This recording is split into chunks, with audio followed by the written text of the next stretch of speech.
Good morning. My name is Ian Fleming, and this is my wife, Carrie Fleming. We've been coming to the Center for Spiritual Living for around 2 years now.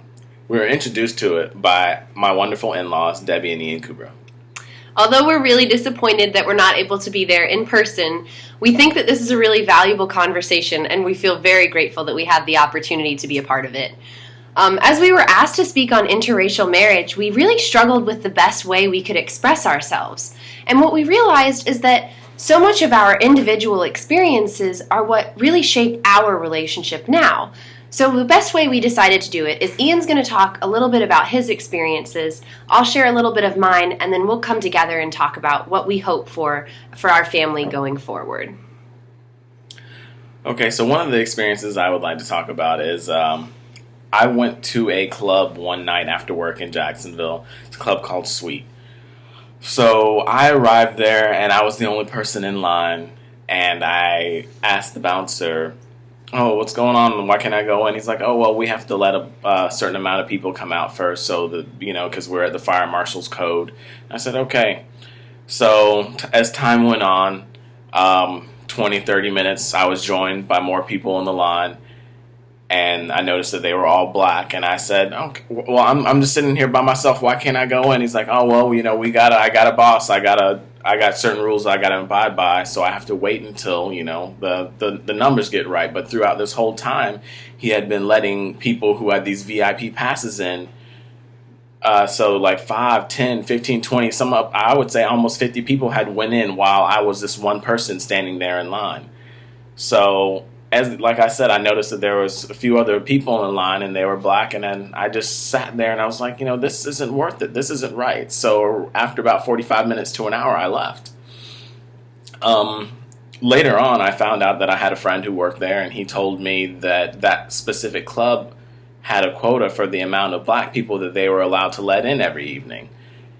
And I thought that this was ridiculous. It wasn't like I was dressed like I was a gangsta off the street. I was sitting there in a sports coat with a button-up shirt and some nice shoes, even though he said that they had this rule in place so the club didn't look too hood or too ghetto.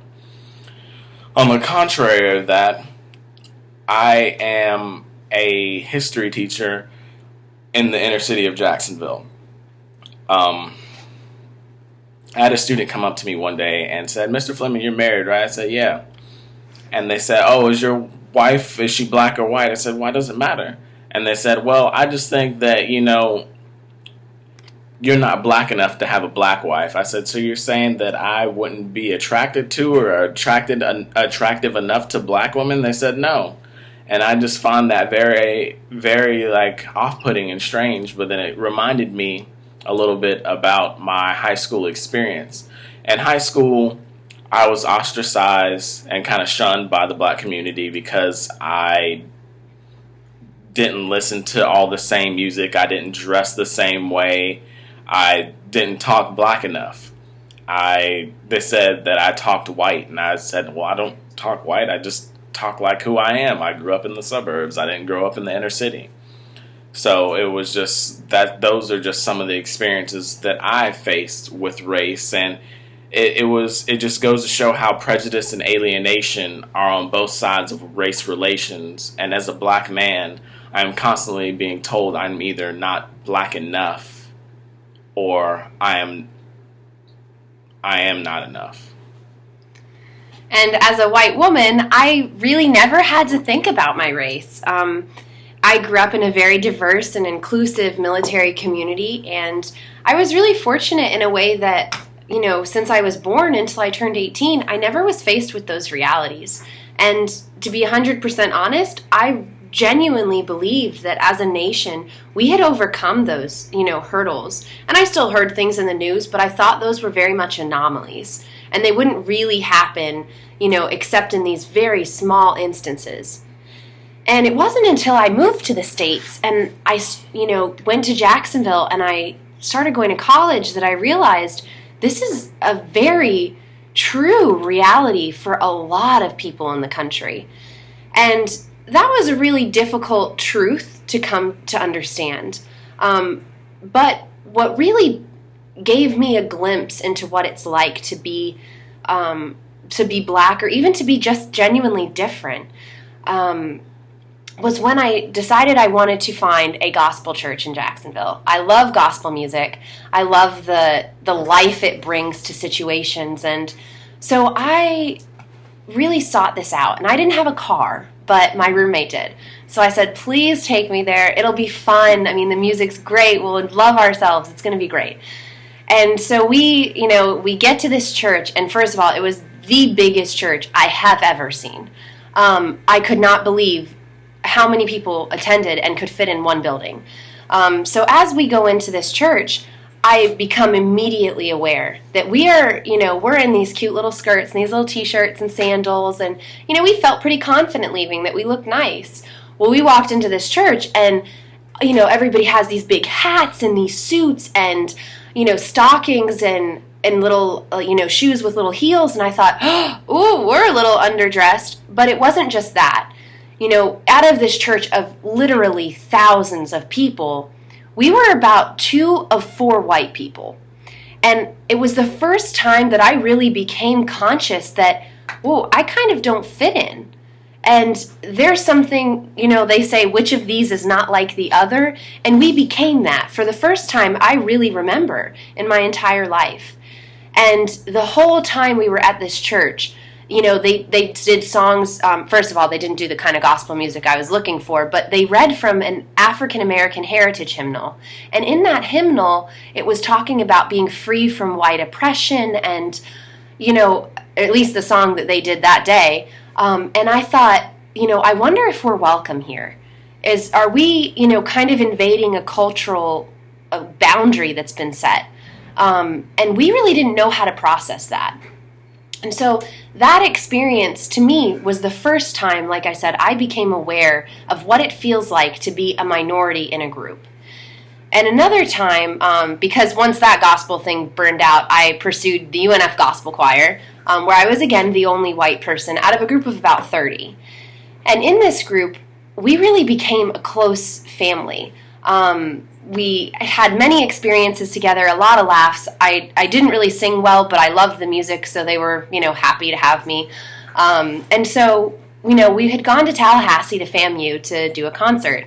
And after the concert, we decided to go to the mall there before coming back to Jacksonville. And our rendezvous point was in Macy's. So everybody starts meeting up and, getting back together, and we do a head count to make sure everybody's there. And one of the security guards had come up to me and he says, Is everything okay? And I looked at him and I said, well, yeah, everything's great. Thank you for asking. And, just carried on. And it wasn't until I looked and I saw the expressions of my friends that I said, what's going on? What happened? And they said, well, did you notice he only came up to you? And that since we all started walking in, 2 more security guards have come over. And it hurt so badly that these people that I knew were so good and had such wonderful hearts for service, and that they were automatically judged just based on how they looked. And again, that was another time that I was confronted with this reality in our country. And just recently, I said to Ian, make sure when you have in your car, nothing in your glove compartment, put your insurance. And he looked at me and he said, Carrie, I've been black my whole life. This may be a new thing for you, but I've already been doing this. So I think going forward from that, and as we have our relationship, and obviously we want the safety and protection of each other, we really are forced into this place where we want this conversation to take place nationally. I don't want other people to think, like I did, that these are isolated incidents, or that, not in my backyard that doesn't happen, because it does. And it's only through this open communication and listening and understanding that we can really come to a place of peace in that way. As Carrie was saying about being a minority in a group, I remember one Sunday morning, the John Stringer had performed, and after service, around 15 or so people came up to me and saying, oh, I loved your performance, you were so great. And at first I was like, oh, actually it wasn't me. And then after a while I was just like, oh, thank you. And Carrie was laughing about it, and I asked, how so many people could mix us up. And I said, well, we have similar skin tones. We both have dreadlocks. And, there really aren't a lot of black people at CSL. My point here is that it's easy to look briefly at people and see the similarities without looking deeper at a person. And it's by looking deeper at people that we can really create an inclusive environment. So as we learn and we grow as a family and as a couple, we're always thinking about the kind of world we want for our children. And we hope that through conversations like this, open hearts and open minds, practicing compassion when listening, that we're going to get to a place where our community and our world evolve beyond this question of race and worthiness and do you fit in? Are you too black or not black enough? Or should white and black people be together? That we're really going to come to a place of peace. So really what we hope going forward from this and after having shared our experiences is that we all leave with the mentality like we end every Sunday. Now there is peace on earth and it has begun with me. So as we go forward, we ask that you let this be your motivation to action. Let's create that environment and let us be the ones to do it. We're in a great place where we are able to be part of this conversation and be part of this healing process. And it's a super big blessing, but it's also a responsibility to those that we have in our community now and all that will come after us. So thank you so much for listening to us share our hearts with you. And if you see us on Sunday, come up, say hi, introduce yourselves if we don't already know you. But we love people, so come talk to us if you want to continue the conversation or just generally talk. We look forward to seeing you and hearing all about your lives and your experiences. So have a great Sunday, and we will see you next time. Thank you.